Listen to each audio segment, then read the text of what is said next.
E aí, tá gostando dos relatos? Então o que você acha de deixar um like aí no vídeo, hein? Gosta dos relatos? Deixa o seu like, mesmo que seja nos cortes.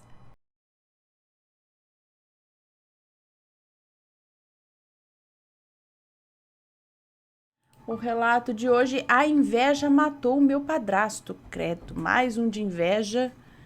Mais a foto. Mais a foto? Então o Matheus falou que vai mais a foto também, ó.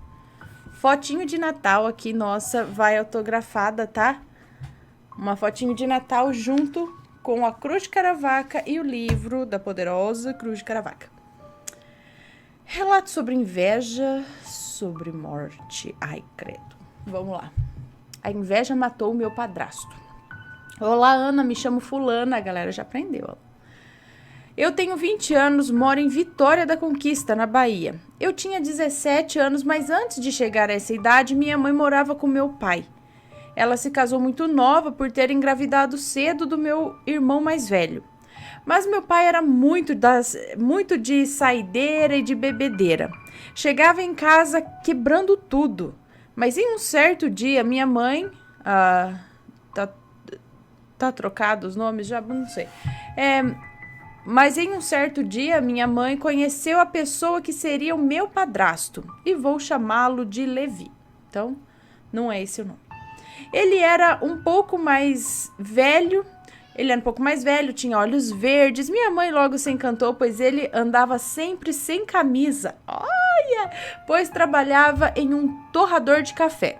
Ela sempre ia lá para comprar café e ficava conversando com ele, até que um dia ele cansou de ver minha mãe sofrendo com as bebedeiras do meu pai. E ele pediu para que ela morasse com ele. Ela, toda encantada, não pensou duas vezes e se separou do meu pai e saiu de casa sem pensar duas vezes, levando eu e meu irmão mais novo.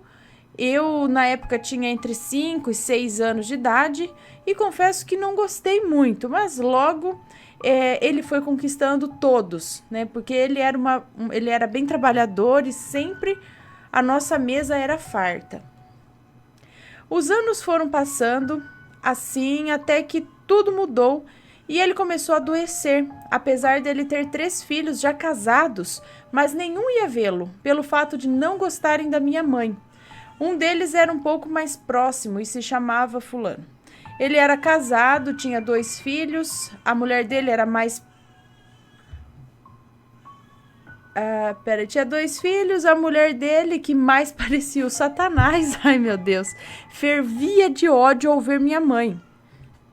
Meu padrasto adoeceu com muitas dores nas pernas e pontadas no peito. Levaram ele a vários médicos, mas diziam que ele não tinha nada. Mas havia sim minha mãe.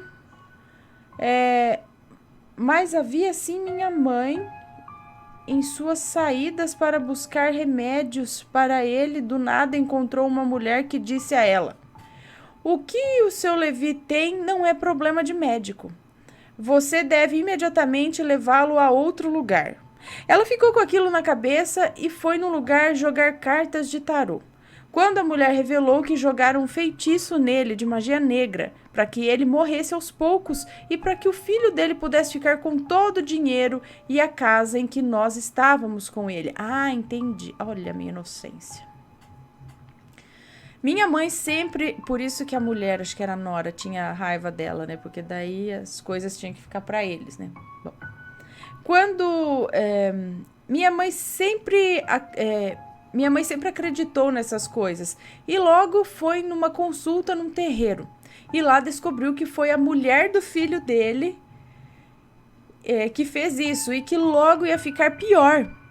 Ela foi para casa e não contou, deixou como estava por um tempo. Quando eu fiz 15 anos, as coisas pioraram.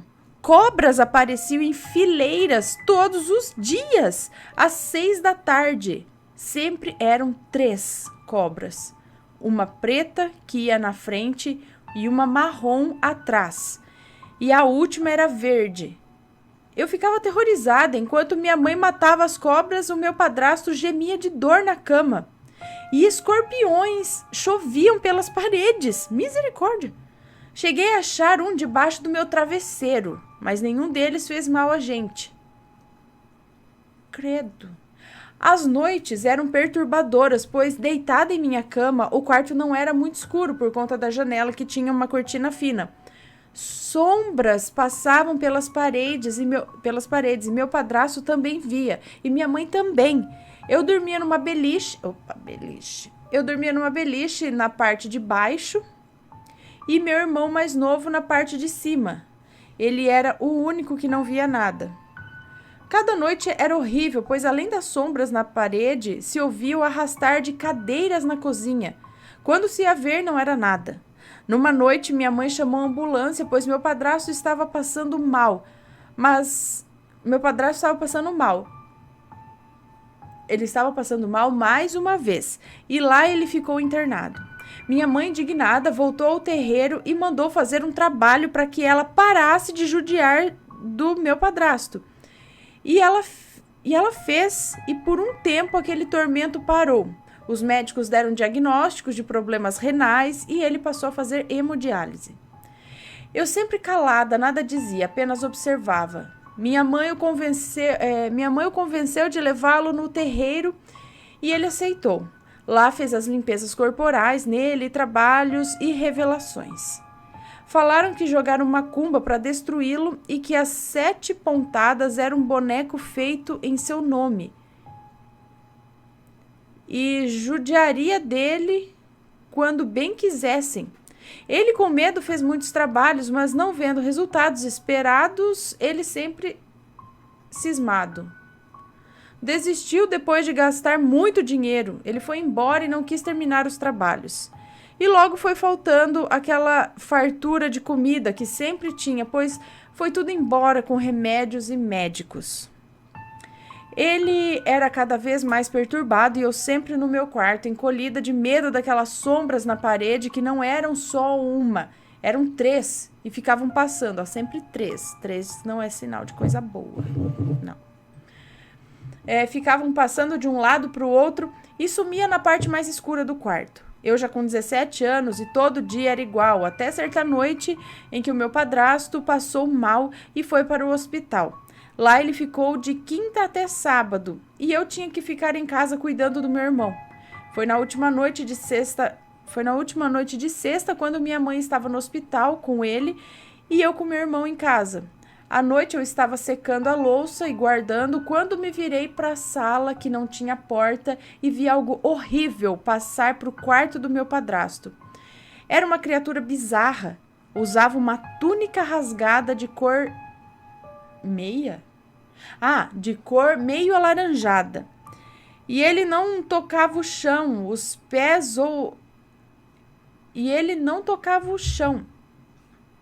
ou não tinha pés, eu não sei. Ele tinha uma pele cinza e poucos fios de cabelo na cabeça, que por sinal eram... Não tinha cabelo na cabeça e por sinal tinha que por sinal eram braços, era muito horrível. A cabeça era braço? Bom, era muito horrível. Passou pro quarto aquela criatura. Passou direto, sem me olhar, e eu fiquei petrificada, porque se me olhasse, eu morreria ali mesmo do coração. E eu sabia que tinha visto, porque meu coração estava tão acelerado que queria sair do peito. Eu corri pro quarto, não sei da onde tirei coragem, mas não vi nada lá. Meu irmão estava no outro quarto, no computador, e eu perguntei se tinha sido ele que tinha passado pro quarto. E ele disse que não, e me olhou assustado, perguntou por quê. E eu, para não assustá-lo, disse que não era por nada. Eu mal dormi aquela noite. Na manhã de sábado, minha mãe chegou do hospital para descansar e voltar. Mas o telefone tocou. Era do hospital, mandando ela imediatamente ir para lá.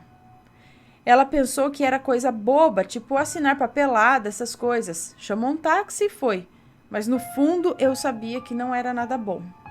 Meia hora depois meu celular toca e era minha mãe desesperada falando que o meu padrasto tinha morrido. Assim que ela terminou de dizer essas palavras, o telefone caiu da minha mão e eu sabia que o que eu tinha visto na noite anterior era a morte. Ou o que eu acho que seria, ou é o que eu acho, sei lá. Depois dos procedimentos para o velório, minha mãe pegou as roupas que ele estava usando antes de morrer e viu que os caras da funerária haviam roubado R$ 80 do bolso dele. mas ela, muito abalada, nada fez. Quando ela chegou, depois de chorar muito, ver aquilo doía minha alma. Eu finalmente contei o que tinha visto na noite anterior e ela me olhou assustada e perguntou se não fiquei com medo. Eu disse que um pouco e ela me abraçou e disse que tudo ficaria bem. Depois do velório, no final daquele sofrimento, quando o carro arrastou para levá-lo ao cemitério, um redemoinho invadiu toda a área onde estava o caixão, como se varresse e levasse algo embora. Minha mãe e eu não fomos no enterro, pois não aguentaria ver aquilo. Ele sofreu por dias depois do... Ela sofreu por dias depois do enterro do meu padrasto. O cachorro que ele tinha apelidado de Jordélio morreu com a boca espumando verde 3 dias depois. Falaram que era o mal que era para pegar em mim ou na minha mãe, mas pegou no cachorro, pois nossos anjos da guarda eram fortes. Depois do falecimento do meu padrasto. Bom, depois do falecimento do meu padrasto, eu tive várias crises de desmaio, mas eu não tinha nada, pois sou extremamente saudável. Mas logo essas crises sumiram do nada. Não vi mais as sombras depois da morte dele, nem nada mais, seja lá o que fosse, foi junto com o caixão. Embora mulher, eu a vejo até hoje. E mesmo depois de 2 anos do falecimento dele, eu e minha mãe e meu irmão continuamos na mesma casa. Estamos aqui até hoje, mesmo depois de tudo se acalmando. Mas a casa nunca mais teve a alegria que ele trazia. Sinto muita falta dele, pois ele foi um pai que meu pai de sangue nunca foi. A maldade e a inveja daquela mulher o fez partir desse mundo após sofrer tanto. Eu tenho esse relato como uma mensagem. Por que ter tanta inveja da pessoa a ponto de fazer mal a ela? Pois, além de prejudicar a pessoa, você fará sofrer as pessoas que estão com ela. E você, no final, também pagará, pois a justiça de Deus é certa, é justa. Ana, adoro seu canal, você é uma pessoa incrível, fico encantada com o vídeo, espero que contem meu relato, porque foi real.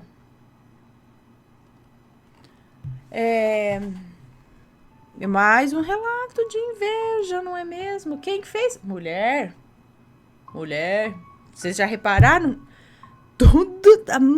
Acho que 99% dos relatos que eu li aqui a respeito de inveja, de que faz as coisas pros outros, é mulher que faz. Repare nisso. Cuidado com mulher, gente. Vai lá e é pra fazer mal, que é pra matar a pessoa. Covarde, além de tudo, né? Porque é fácil ir lá no outro fazer o trabalho de longe, mandar... Que nem mandar matar, né? E ainda fazer sofrer antes. Povo ruim. Que povo ruim. Deixa eu ver aqui se eu tenho... Eu estou... Me conta, gostou do relato? Então o que você acha de deixar um comentário aqui embaixo, sempre com respeito, por favor. Além do like, é claro.